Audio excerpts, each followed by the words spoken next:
کسی بھی چیز میں فضل اور فضیلت صرف چند چیزوں سے نہیں بنتی. بعض اوقات چھوٹا چھوٹا کام انسان کو صاحب فضیلت بنا دیتا ہے. اس میں میرے سامنے ایک چھوٹا سا واقعہ ہے، یہ میں آپ کو سناتی ہوں. روپے میں 1 پیسہ، روپے میں صرف 1 پیسہ. اب تو وہ پیسہ رہا بھی نہیں. یہ ایک صاحب ہیں میاں ظفیر احمد، کراچی کے ہیں. انہوں نے ایک اخبار میں سچی سچی باتوں کے عنوان سے ایک اپنی کہانی بتائی، پڑھ کے سناتی ہوں. سب کے لیے اس میں بہت سیکھنے کی چیز ہے. یہ بھی فضیلت، کل ذی فضل فضلہ. تو یہ ذی فضل کون ہوتے ہیں اور ذی فضل کیسے بنا جاتا ہے، اس پہ تبصرہ کرتے ہوئے یہ بات ایڈ کر رہی ہوں. لکھتے ہیں، میرے گاؤں میں ایک خاتون تھی، منظور کی اماں.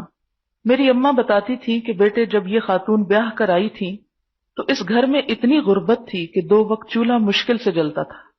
مگر اس خاتون کے آنے کے بعد اس گھر کے حالات بدلنا شروع ہوئے. پورے گاؤں کے لوگ حیران ہیں کہ کیا ایسی بات ہوئی جو ان کی حد سے بگڑتی ہوئی معاشی اور گھریلو حالت میں اچانک اتنی تبدیلی آ گئی. کہاں تو مشکل سے 2 وقت کی روٹی نہیں ملتی تھی، کہاں یہ عالم ہے کہ کوئی سائل ضرورت مند اس خاتون کے گھر سے خالی ہاتھ نہیں جاتا. میں 9-10 سال کی عمر میں جب 1933 میں اپنے گاؤں سے تعلیم کی غرض سے کلکتہ آیا تو میں ایک بار اس خاتون کے میاں، جن کو میں نذیر چچا کہا کرتا تھا، ان کی دکان پر ملنے گیا. بچپن سے میری یہ عادت رہی ہے کہ جب میں کسی بات کو نہیں سمجھ پاتا تو اس کی ٹو میں لگا رہتا ہوں. نذیر چچا کی دکان کلکتہ شہر کے ایک ایسے علاقے میں تھی جو کوئی مشہور حقیقت نہیں رکھتا تھا.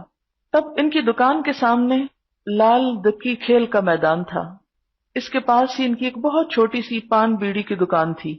میں جس وقت ان کی دکان پر گیا تھا 2 آدمی بیڑی بنانے میں مشغول تھے اور نذیر چچا پان بنانے اور لگانے میں. گاؤں میں ان کا گھر میرے پڑوس میں تھا. مل کر بہت خوش ہوتے. دکان میں اوپر بلا کر بٹھا لیا. باتوں باتوں میں نے ان سے پوچھا کہ چچا بس آپ کی یہی چھوٹی سی دکان ہے؟ بولے ہاں بیٹا، اللہ اسی میں خیر و برکت دیتا ہے. میں نے ان سے پوچھا پورے گاؤں میں یہ بات سب جانتے ہیں کہ آپ کے گھر سے کوئی خالی نہیں جاتا اور چچی سب سائلوں اور مانگنے والوں کو مٹھی بند کر کے ریزگاری دیتی ہیں، آخر یہ کیا بات ہے؟ بولے بیٹا وہ ایسا اس لیے کرتی ہیں کہ ان کے پاس ضرورت مندوں کو دینے کے لیے ریزگاری یعنی چینج ہوتا ہے، چھوٹے پیسے. اتنا کہہ کر نذیر چچا نے دکان میں آتے ہوئے ایک ٹن کے ڈبے کی طرف اشارہ کیا. وہ ڈبہ دیکھتے ہوئے جس دن سے یہ دکان کھولی ہے اللہ کا نام لے کر اس روز سے آج تک میرا یہ معمول ہے کہ روز مرہ جو بکری ہوتی ہے تو شام کو اس کا حساب کر کے ہر روپے پر 1 پیسہ غریبوں کے لیے نکال کر اس ڈبے میں ڈال دیتا ہوں. جب یہ ڈبہ بھر جاتا ہے تو وہ تمہاری چچی کے پاس بھجوا دیتا ہوں. شروع دن سے آج تک میرا یہ روز مرہ کا معمول چلا آ رہا ہے. ان کی زبان سے یہ سب کچھ سننے کے بعد مجھ پر یہ راز کھل گیا کہ پڑوس میں رہنے والی میری چچی منظور کی اماں کی خوشحالی اور سخاوت کا راز کیا تھا. گاؤں میں کوئی بھی مسافر اگر مسجد میں قیام کرتا تو امام صاحب منظور کی اماں کے گھر خبر بھجوا دیتے.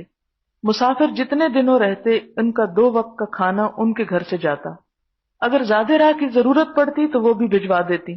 نذیر چچا گھریلو اخراجات کے لیے ہر ماہ 300 سے 400 روپے بذریعہ منی آرڈر بھیجا کرتے تھے.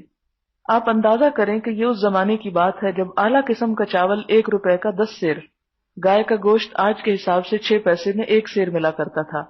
ارزانی کے اس دور میں بھی گھر کے اخراجات 400 روپے ہوتے، وہ گھر کتنا خوشحال ہوگا. بقرعید کے زمانے میں قصاب گاؤں میں جھنڈ کے جھنڈ گائے بیل لے کر فروخت کرنے آتے. گاؤں پہنچ کر وہ سب سے پہلے چچی کے پاس جاتے، اس لیے کہ ان کو یہ معلوم تھا کہ قربانی کے لیے ان سے زیادہ موٹا تازہ جانور گاؤں میں کوئی اور نہیں خریدے گا.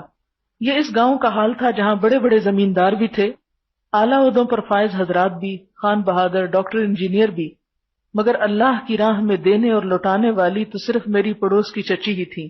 یہ نہ سمجھیے کہ ان کے دینے دلانے اور اللہ کی راہ میں خرچ کرنے کا سلسلہ صرف روپے میں 1 پیسے تک محدود تھا. جی نہیں، زکوٰۃ صدقات دینا اس پر مستضاد تھا. ایک ایسی خاتون کہ جب وہ اس گھر میں بیاہ کر آئی تو اس وقت 2 وقت کی روٹی مشکل سے نصیب تھی، اور وہ بھی ارزانی کے زمانے میں. وہ گھر اور اس گھر کی وہ خاتون گاؤں کی سب سے مخیر اور ضرورت مندوں کے کام آنے والی کیسے بن گئی، یعنی صاحب فضل کیسے بن گئی؟ اس راز کو سمجھنے اور پانے کے لیے ہم سب کو کوشش کرنی چاہیے. اس مخیر اور اللہ والی چچی یعنی منظور کی اماں سے میری آخری ملاقات 1946 میں ہوئی. تاریخ پاکستان سے واقف حضرات بخوبی جانتے ہیں کہ 1946 میں بہار میں بھیانک مسلم کش فسادات ہوئے۔ اللہ تعالیٰ نے اس زمانے میں مجھے فساد زدہ علاقوں میں مصیبت زدوں کی خدمت بجا لانے کے لیے موقع دیا۔ پٹنہ میں یہ خبر ملی کہ کلکتہ مسلم لیگ کے سیکرٹری جنرل اور کلکتہ میں مسلم لیگ کے آخری میر سید محمد عثمان مرحوم کے گاؤں آگا والی میں آ کر پناہ لینے والوں کے لیے راشن نہیں۔ مجھے ہدایت ہوئی کہ تم بہار شریف پہنچ کر آگا والی ریلیف پہنچانے کا بندوبست کرو۔ اللہ نے ایک فل ٹرک لوڈ راشن کا انتظام کروا دیا۔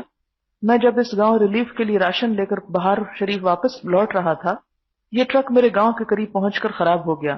یہ اللہ کا کرم تھا کہ ٹرک وہاں آ کر خراب ہوا جہاں سے میرا گاؤں قریب تھا۔ کافی رات گئے میں اپنے دوسرے رضاکاروں اور ساتھیوں کے ساتھ گاؤں پہنچا۔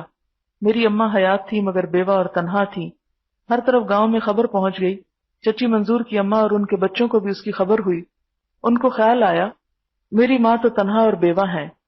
گاؤں کے دوسرے نوجوان بھی معاون ہوئے مگر چچی کی سخاوت، ان کی مہمان نوازی سب پر بازی لے گئی۔